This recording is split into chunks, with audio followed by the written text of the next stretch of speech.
Nih, kan kalau di aku ya di kampung gitu. Nggak tahu deh kalau di dokter ada nggak sih bintitan-bintitan itu tuh apa sih, Dok? Oke. Yang jelas bukan karena ngintip ya. Nah, kan sejauh ini kan rumornya gitu kan. Mitos, Ih, ya? bintitan gara-gara sering ngintip nih. Enggak. Itu mitos ya.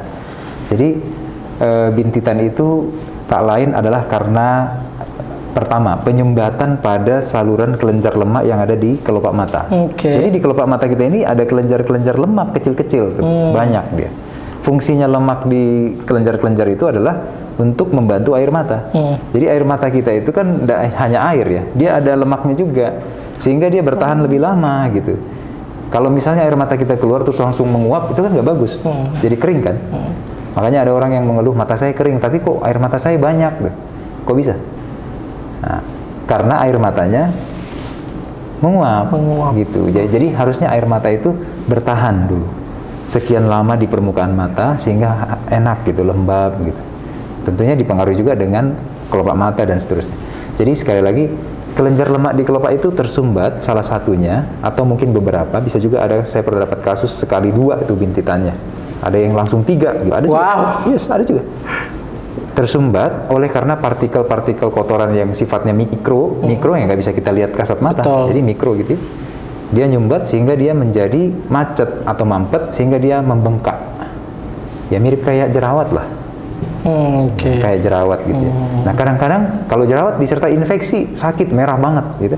Nah sama di situ juga kadang-kadang ada infeksi bakterinya sehingga dia sakit gitu. Ada ya orang yang benjolannya sakit tapi ada juga yang tidak sakit. Gitu, kan. Penanganan awalnya kalau kita bintitan harus apa, Dok? Yang paling simpel, kompres hangat, warm compress, bisa dikerjakan sobat-sobat semua di rumah. Jadi langsung segera bersihkan mata dengan air hangat, kompres sekitar 15 menit sampai 30 menit, kemudian tidur yang cukup. Nah itu dulu yang dikerjakan, tidur yang cukup. Ya, apabila masih bertahan, sudah melakukan home treatment itu, kemungkinan besar perlu penata laksanaan medis. Jadi segera periksakan dong ke dokter spesialis mata.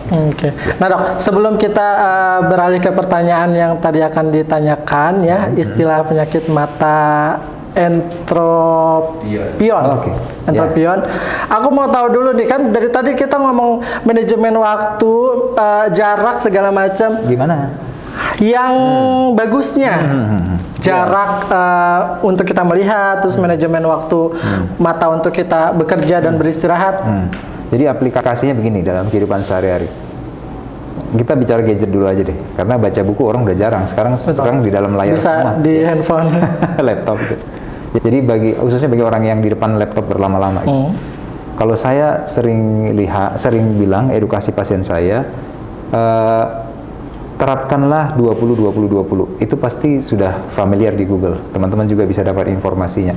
Rule of 20 atau aturan 20. Setiap 20 menit, berhenti bentar, lihat jauh, yang jaraknya 20 kaki itu sama dengan 6 meter. 6 meter itu lumayan jauh lah ya.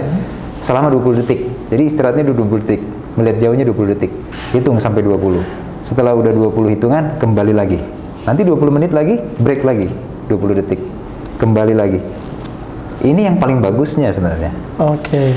Jadi kalau saya sering aplikasikan ke pasien saya bilang begini simpelnya, mungkin dia nggak ingat 20-20, tapi saya bilang, sewaktu Anda di depan layar, sesekali kepalanya meleng atau menoleh gitu ya. Jadi jangan dipototin terus ya. Gitu ya. Nah, terus maintain jaraknya, jaraknya di-maintain gitu ya. Untuk laptop komputer itu amannya itu arm length away. Jadi tangannya dipanjangin. Ini jarak amannya nih. Ya. Sepanjang tangan kita. Tangan si personal itu sendiri. Tiap individu kan tangannya beda-beda ya. Nah itu seperti itu. Inilah jarak amannya. Jangan lebih dekat dari sini. Gitu. Nah, kemudian. Kalau handphone kan nggak mungkin gini dong. Kalau handphone memang ditekuk sedikit 30-40 cm. Ya, ini di-maintain jaraknya. Jadi sekali-sekali menoleh, kemudian jaraknya itu di-maintain begitu. Dan satu lagi, pencahayaannya harus cukup. Jadi jangan hindarilah melihat di tempat yang redup atau gelap. Nah, jadi pencahayaan lighting itu penting ya, supaya membuat seseorang itu lebih bertahan lama tetapi terlindungi. Dan terakhir yang paling penting lagi cara-caranya adalah berkedip. Jadi selama di depan layar agak banyak berkedip. Oke. Yes. Jadi auto kedip-kedipan nih.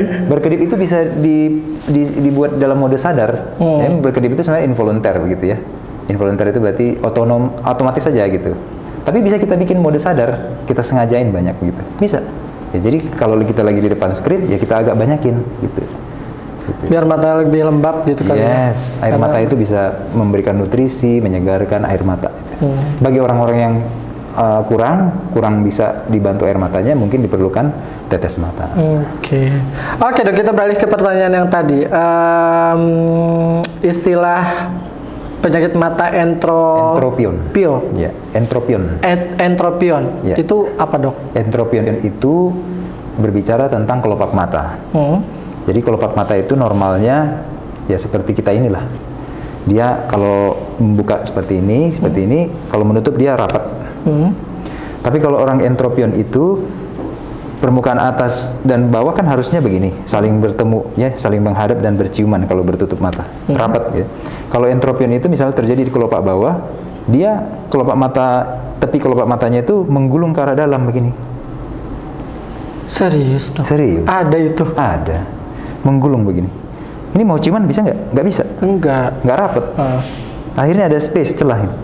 Jadi kering matanya. Kering, iritasi, merah, luka, dan seterusnya. Di samping itu, karena dia menggulung begini, akhirnya bulu mata yang tadinya keluar, karena dia menggulung, bayangin aja bulu matanya jadi ke dalam. Ke dalam? Yes. Bulu matanya akhirnya menggores-gores bola mata ini. Merah, iritasi, luka, dan seterusnya. Orangnya pasti gelisah, karena seperti ada berpasir, mengganjal, otomatis air matanya keluar terus, berair. Itu terjadi pada saat si orang tersebut mau tidur aja atau dalam keadaan seperti ini pun? Dalam keadaan selalu. Penanganannya agak serem ya kalau misalkan begitu ininya ke dalam. Iya. Penanganannya memang tak lain adalah dibenerin atau dikoreksi kelopaknya itu. Ditarik lagi keluar. Ya. Ada beberapa penyebabnya, macam-macam. Bisa karena kelebihan lemak, karena lemak dan kulitnya berlebih sehingga dia menggulung, jadi turning inward, jadi folding gitu, ya kan? Baggy eyelid yang ada kantong matanya itu. Jadi tentu kantong matanya yang ditangani kan. Mungkin nanti lemaknya dibuang, kemudian kulitnya dikencengin sehingga dia bisa menarik keluar gitu. Si dokter nanganin itu juga pernah? Bisa gitu. Luar biasa. Terus dok, agak serem ya. Dan itu tadi saya baru bicara kelopak bawah. Kelopak atas juga bisa seperti itu, turning inward begitu. Nah, dan itu juga sangat risih, tidak enak. Pasien tidak merasa tidak nyaman sekali. Dok, kita aja kalau kelipan bulu mata satu aja mengganjel ya. Apalagi itu semua masuk. Ya. Nah, yang mau saya tambahkan lagi Mas Bayu, jadi gini. Yang paling berbahaya dari entropion ini adalah selain tadi keluhan-keluhan itu, yang paling berbahaya adalah goresan bulu mata pada kornea. Nah, kornea tadi yang saya bilang yang bulat hitam yang di tengah ini, yang bulat besar ini. Itu adalah struktur, ingat tadi, transparan, bening. Bayangin aja kalau digores-gores terus, akhirnya yang bening itu menjadi keruh. Menjadi kotor. Nah, kalau dia sudah menjadi keruh atau kotor, itu jarang bisa dikembalikan. Akhirnya apa? Penglihatan jadi tidak bersih. Dan tidak bisa dikoreksi dengan kacamata, tidak bisa ditolong dengan kacamata, karena kacamata kan di depan. Ini sementara ini adalah di bangunannya gitu, di kaca yang aslinya gitu. Nah, jadi banyak juga kasusnya Mas Bayu. Jadi korneanya itu datang ke kita sudah terlambat, jadi sudah beset-beset begitu, sudah gores-gores putih begitu. Nah, kita mau bagaimana lagi? Tetap kita benerin kelopak matanya supaya jangan berlanjut dia menggesek-gesek si kaca depan mata itu, permukaan mata itu, supaya jangan merah, jangan berair. Tapi untuk korneanya sendiri, ya itu agak sulit. Walaupun sekarang kita ada solusi lagi, yaitu melakukan cangkok kornea ya, atau transplantasi kornea. Itu ada sebenarnya sampai sekarang, dan itu sudah mulai kita jalankan di Indonesia. Agak serem ya, aduh. Beda berarti kan sama katarak. Kalau katarak makan di tengah, ini mah di depan kan. Berbeda berarti ya sahabat ibu. Nah, siapa tahu sahabat ibu Mukti ada saudara atau temannya yang mengalami gejala yang tadi dokter sampaikan. jangan menjudge kalau itu katarak ya, kalau bisa langsung aja diperiksain ya. Karena lama-kelamaan bisa berbahaya, kebutaan bisa ya dok? Bisa kebutaan karena kornea. Kanker mata ada nggak sih dok? Ada. Penyebabnya karena? Ini lain lagi ya, cancer ya sekarang ya. Kanker ya sekarang ya, pindah topik lagi nih. Nanti deh kita bahas itu nanti ya. Kita harus ketemu lagi dok. Tapi ada. Tapi ada ya. Mulai dari benjolan-benjolan kecil gitu ya, sampai benjolan yang besar, sampai yang benjolan mendesak bola mata keluar, itu ada semua. Oke, cukup dokter. Saya ngebayanginnya matanya kayak mau berair gitu. Karena kelamaan juga kali ya. Lampu juga berpengaruh ya dok, ternyata. Aku agak lumayan berat nih mata. Dokter, kita harus ketemu lagi, kita harus ngobrol lagi. Next kita akan bahas soal kanker mata. Spesifik ya? Ya, lebih spesifik lagi. Mas Faris dijadwalkan lagi, jangan lama-lama. Jangan lama-lama, dokternya sibuk lah. Nah, sahabat Ibu Mukti, informasi lagi. Dr. Andreas bertugas di RSIMC Cikarang. Beliau spesialis mata, hadir setiap hari Jumat setiap hari Senin sampai dengan hari Jumat dari jam 9 sampai jam 1 siang ya, Dok ya. Oke, kalau sahabat Ibu Mukti mau konsultasi terkait mata bisa ke Dr. Andreas, langsung aja kunjungin RSIMC Cikarang. Dokter, makasih banyak waktunya. Sama-sama. Banyak ilmu yang kita karena selama ini yang berada di masyarakat bintitan karena sering ngintip padahal nggak ada hubungannya ya.